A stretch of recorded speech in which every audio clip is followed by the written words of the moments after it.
A demanda crescente por energia elétrica e o compromisso assumido pelo Brasil de geração a partir de fontes limpas colocou novamente na pauta a importância de investir no complexo nuclear instalado em Angra dos Reis.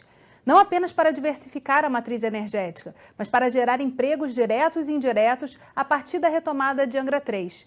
No Rio em Foco de hoje, vamos falar sobre a importância da energia nuclear e seu papel no crescimento do estado do Rio de Janeiro. Vem com a gente!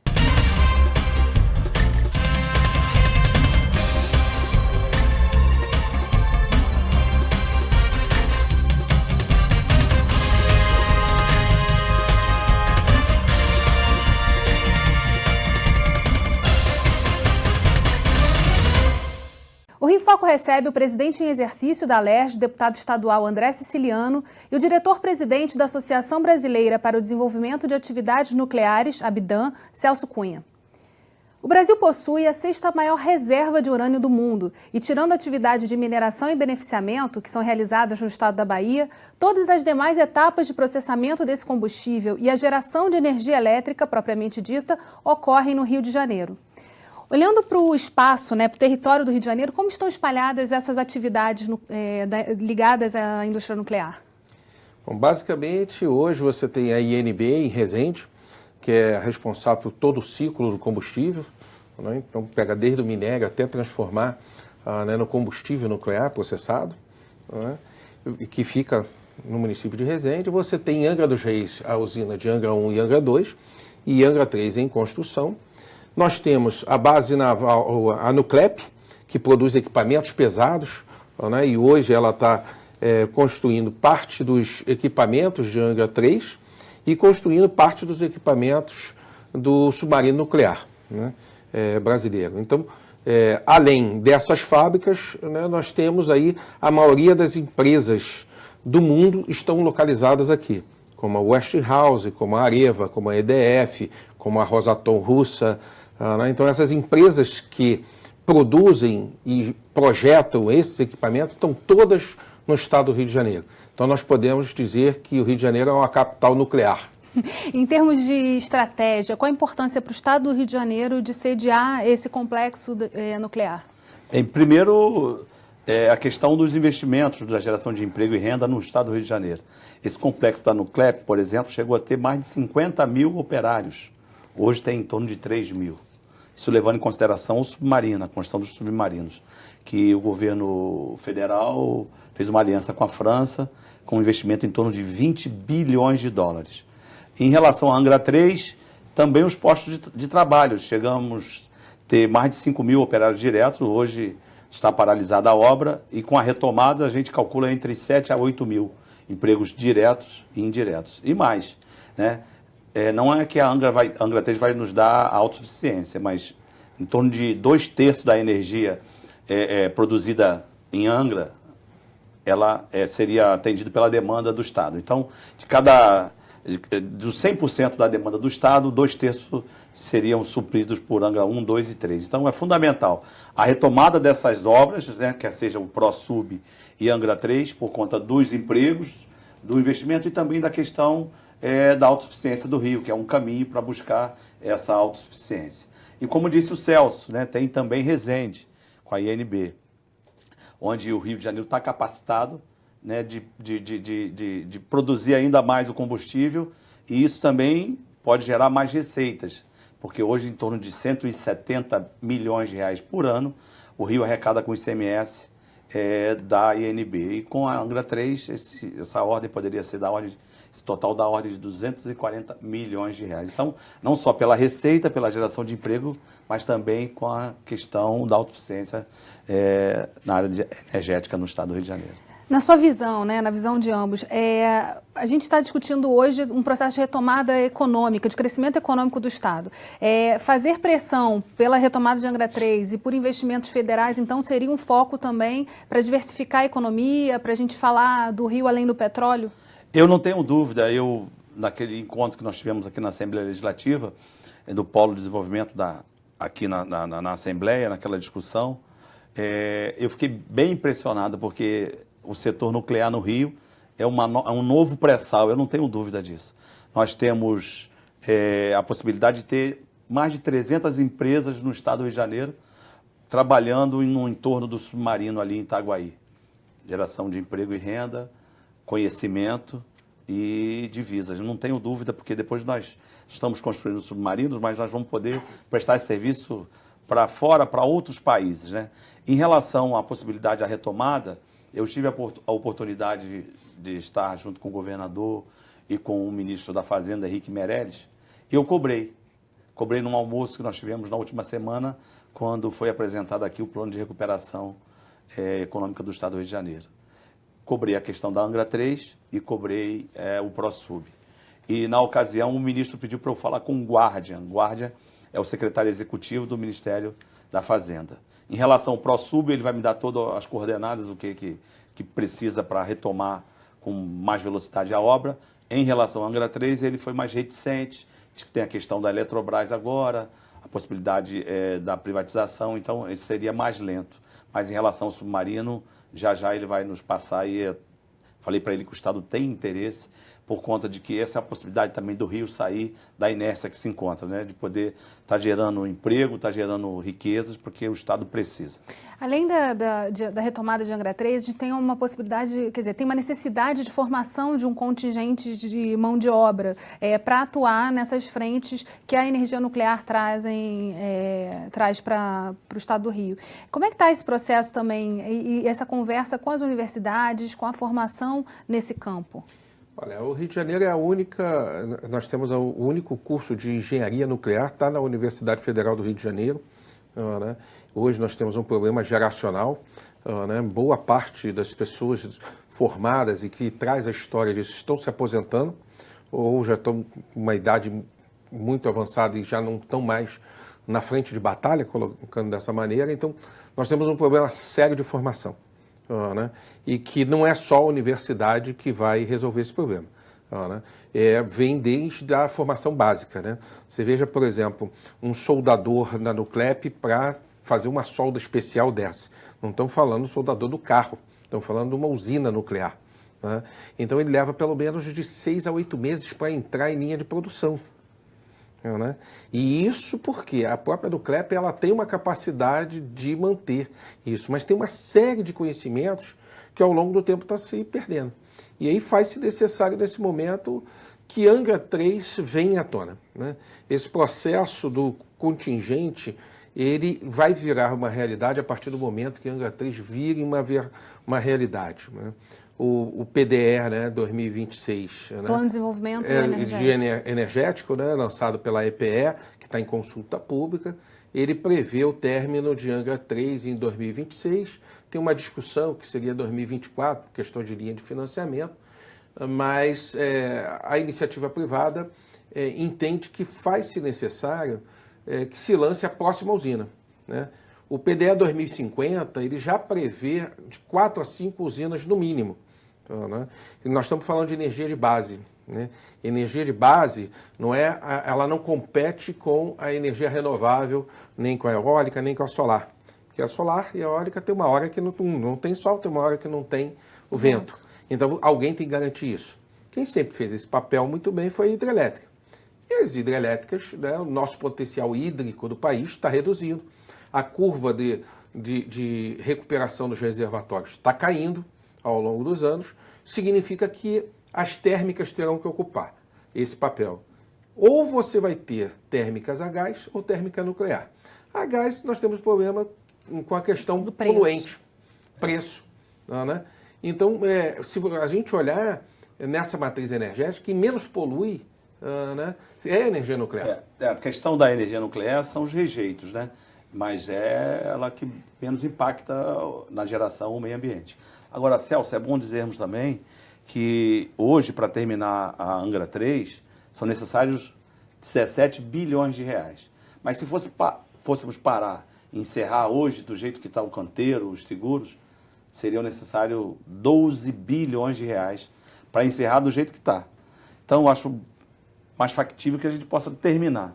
Então, essa questão da cobrança junto ao governo federal, ao ministro Meirelles, é fundamental porque é uma possibilidade de a gente ter retomado o investimento, a obra está parada, mas a mobilização é muito rápida, a questão também do ProSub, isso rapidamente a gente poderia ter ali em Angra dos Reis e Itaguaí, em torno de 20 a 30 mil empregos diretos e indiretos. Então, é fundamental para o Estado do Rio de Janeiro essas duas grandes obras de infraestrutura, né, que não só vai gerar energia e vai gerar conhecimento, mas vai fazer com que a economia do Estado e a economia do Brasil volte a andar para frente. E a gente vai continuar conversando sobre isso no próximo bloco, não saia daí. Vamos falar sobre a importância do parlamento no desenvolvimento dessa indústria. Rio em Foco aqui, política e economia caminham juntas.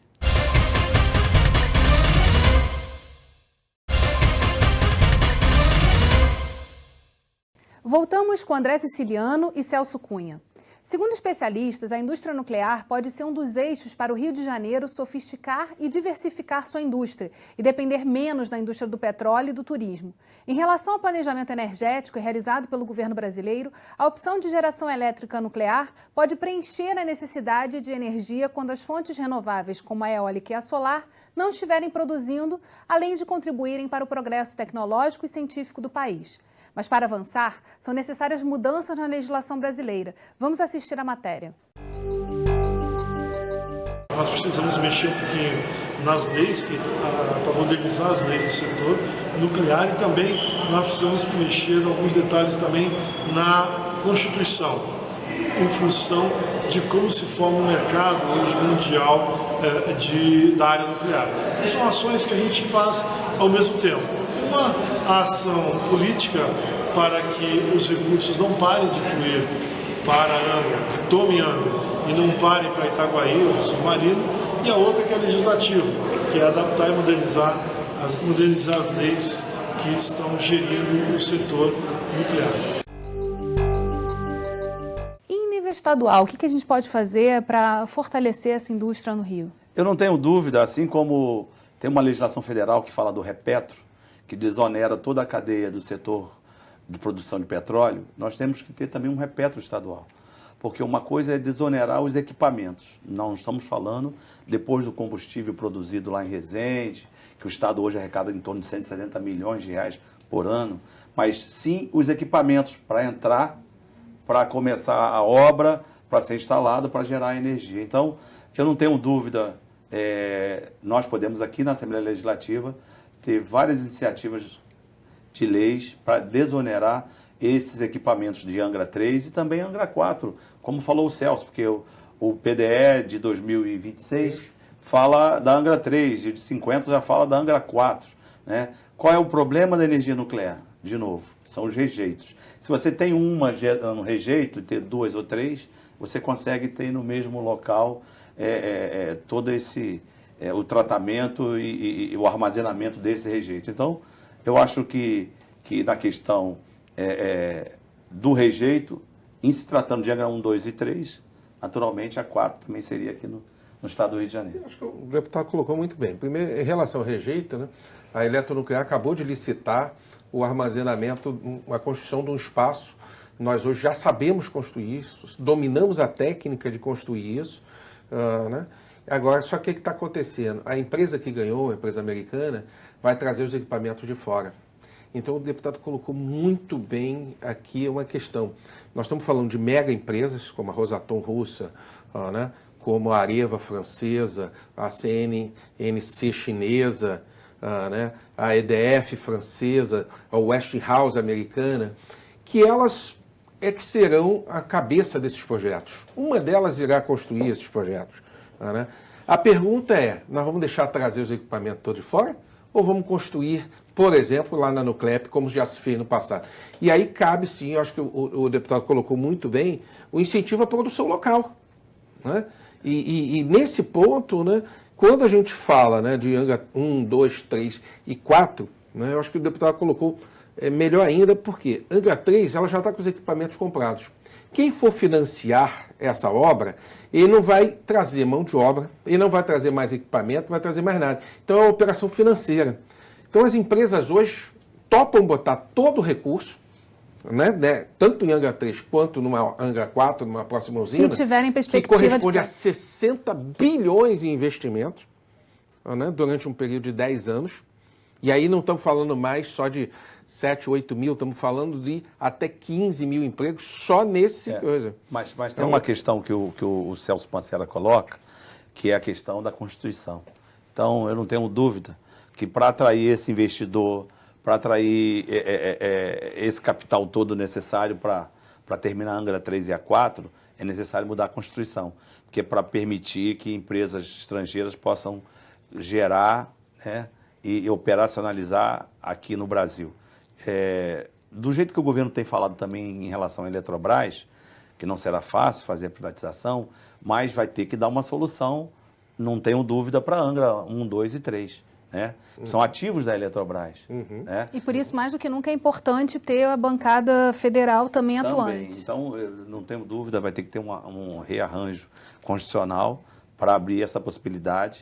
Nós estamos falando aqui de possibilidade que colocou o deputado federal, Celso Pancera, né? Para que a gente possa atrair o capital, atrair essa expertise, e o ótimo é que a gente possa usar aqui todo o conhecimento, né? Usar toda a estrutura da Nuclep, usar toda a universidade aqui, para que a gente possa aproveitar a mão de obra, formar, porque como falou o Celso, tem um gap já da década de 70 e 80 para agora 2017. Então, é necessário, não tenho dúvida, trazer capital de fora.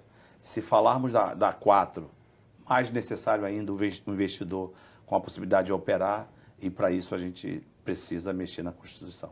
Agora, pensando também nessas outras usinas que estão no planejamento energético de 2050, que outras partes do país provavelmente elas podem ser instaladas? Bom, o PNE 2050, o planejamento 2050 ainda não foi divulgado ainda, né? Então, nós não sabemos exatamente qual é o volume de usinas, mas estima-se entre 5 e 6 usinas, pelo menos o país necessitaria e apareceria nesse PNE 2050. Né? Hoje já tem 2 sites muito estudados, além de Angra, você tem em Pernambuco, né, e você tem em Minas Gerais. Né? E tem mais uns 4 ou 5 sites que ainda nem se começou os estudos mais detalhados. Então, assim, mais concreto hoje é você Angra, porque você já tem uma série de facilidades, já existiu até um pré-estudo de alocação do Angra 4, né? Isso chegou a avançar muito, né? E existe a possibilidade do site de Pernambuco e de Minas, que estão muito bem estudados também.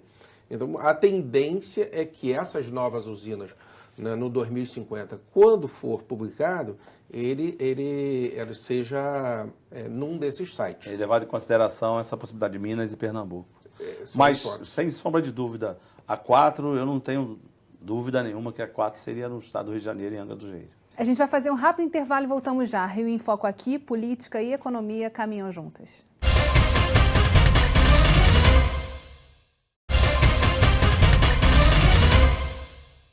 A central nuclear localizada em Angra possui 2 usinas em funcionamento que conseguem suprir 1/3 do consumo de energia no estado e uma terceira em construção que, se somadas, conseguiriam cobrir mais da metade do fornecimento energético no Rio de Janeiro. Mas a retomada de Angra 3 significa mais e pode se materializar em inúmeras oportunidades de negócios, além de estimular o desenvolvimento de outros segmentos industriais. Vamos ver. A decisão sobre a Angra 3 é fundamental para subsidiar o restante do programa nuclear brasileiro. Ou seja, sem a decisão da Angra 3, fica muito difícil, né, a continuidade do programa nuclear brasileiro e essa tomada de decisão. Uma construção de uma usina, desde o início até ela começar a produzir, demora de 8 a 10 anos. Então você precisa tomar de decisão agora para o que vai acontecer daqui para frente. Ela se difere de outras formas de energia nessa tomada de decisão, que tem uma tomada de decisão mais curta. Então isso eu acho que é fundamental para trazer esse benefício, né, não só a Angra 3, mas todo o programa nuclear brasileiro, com outras usinas sendo construídas no Brasil. A Angra 1 e 2 hoje respondem por 36% do consumo do Rio de Janeiro. Se a Angra 3 já estivesse operando, nós chegaríamos a mais de 60% as 3 usinas juntas do consumo do Rio de Janeiro, reduzindo significativamente aí essa dependência de importações de eletricidade que ocorre hoje no Rio, que monta cerca de 46%. Esse é um tema que precisa ser discutido em Brasília, além do Rio de Janeiro. Como é que está esse cenário lá em Brasília e as conversas com o Ministério de Energia? Bom, na semana passada nós estivemos lá com a equipe do ministro Bezerra, né, discutindo com o secretário de Energia, Fábio, né, e estávamos exatamente pautando a hipótese dessa nova usina, dessa Angra 4, dessa nova usina, para que viabilizasse o término de Angra 3. Né? E conversamos muito no sentido disso já aparecer no PDE 2026 ou aparecer como uma nota técnica apontando para 2027, que é o mais provável por conta da demanda, né, a necessidade de energia. Isso avançou bastante. Nós hoje, né, teremos ainda uma reunião com o presidente da EPE, o Dr. Barroso, para incluirmos essa nota no planejamento. Agora, não é suficiente ainda, né, porque isso só é uma sinalização da necessidade. Né? Para partir para algo concreto, né, nós vamos precisar de uma pressão muito grande para que isso aconteça. Eu não tenho dúvida. E aí é política. É necessário mudar a Constituição, porque, de novo, para atrair capital, atrair esse investimento, terminar Angra 3 e construir Angra 4, de alguma forma você vai ter que dar uma participação para empresas estrangeiras. E a Constituição não permite, brasileira não permite, por exemplo, que empresas estrangeiras possam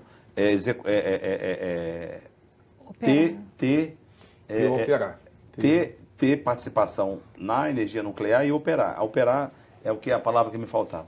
A Constituição não permite que uma empresa estrangeira no setor de energia nuclear opere no Brasil. Então, para viabilizar, na minha opinião, viabilizar esse investimento, terminar a Angra 3, 17 bilhões de reais e mais aí 10, 12 bilhões de dólares para a Angra 4, só se abrir a possibilidade de operação para a empresa estrangeira. Então, necessário é que se mude a Constituição. Se dê esse passo além, né? Isso, Celso, está certo? Eu acho que a gente está caminhando para isso, deputado. Podemos ter o formato da SPE, né, onde a empresa seria minoritária, 49%, 51%. Né? Não haveria a quebra do monopólio, mas isso, sabe muito bem, quando estamos falando aí de 60 bilhões de reais em investimento, né, pode causar muito, o grau de risco pode ser muito grande, principalmente pelo cenário político que vive o país, de uma forma geral. Então, quanto mais segurança, mais fácil será da gente viabilizar. E aí eu não tenho dúvida, se nós aprovarmos, por exemplo, a PEC 122 de 2007, que está lá no Congresso, isso é muito mais forte do que simplesmente termos um modelo 51%, 51% eletronuclear, 49% empresa privada, porque são 60 bilhões numa operação término Angra 3, Angra 4. Agora, como o diretor da Eletronuclear falou, o impacto no PIB é enorme. Então, nesse momento que o Estado precisa, o governo precisa alavancar um processo dessa natureza, acho que a gente já tinha que ter tomado essa decisão. Né? E essa decisão, ela é política. Né? É uma decisão que passa pela pressão do Estado e da bancada do Rio de Janeiro sobre mas o governo política, mas fala de soberania, fala de questões de energia nuclear, que não... Defesa nacional. Defesa nacional. Então, ou seja, eu acho que é um momento que a gente tem que pressionar o governo para tomar a decisão de conclusão disso. Né? Agora, era importante, a gente já está indo para o finalzinho do programa, falar também de outras aplicações. A gente falou muito da construção de Angra, do que isso traz em termos de infraestrutura, mas que outras aplicações existem para o nuclear que a gente também pode incluir como oportunidades para o Estado do Rio? Na área da medicina, por exemplo, tem um campo vastíssimo. Apesar de que o desenvolvimento dessa tecnologia está mais nos países da Europa, mas eu não tenho dúvida, o campo de aplicação da energia nuclear é imenso. Mamografia, radiação, raio-x. Até agricultura também. Agricultura, tratamento de sementes, toda a parte de alimentos né, irradiados. Né? Então, é uma cadeia enorme. E, principalmente, se a gente lembrar que Rio de Janeiro é um dos pontos de produção de fármacos do país. Rio e São Paulo é o eixo de produção. E você tem na produção de fármacos o uso da medicina, do uso nuclear. Né? Isso vem avançando muito. Né? A Rosatom, por exemplo, está estudando ir para Curitiba colocar um centro de radiação. Né? Nós até conclamamos aqui, vamos convidar o deputado a ir lá dele e falar, olha, não, que para lá nada, tem que ficar aqui no Rio. Né? Assim, aqui na COP, aqui na ilha.